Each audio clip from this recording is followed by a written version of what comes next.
If you're looking for a cable for your PS5, definitely check out the PowerA USB-C cable.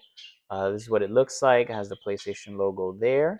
I really like it because my old the PS5 cable, the charging cable that came with my PS5, it just stopped working. Like I had to move it around; it wouldn't work properly. So it's just basically the same as any cable. It's pretty long, so if you want to game while it's charging, you can definitely do that. So you can sit down on your couch or chair from a longer distance and still play. So here, plug it into my PS5, and then you would just plug it into your PS5 controller in the back.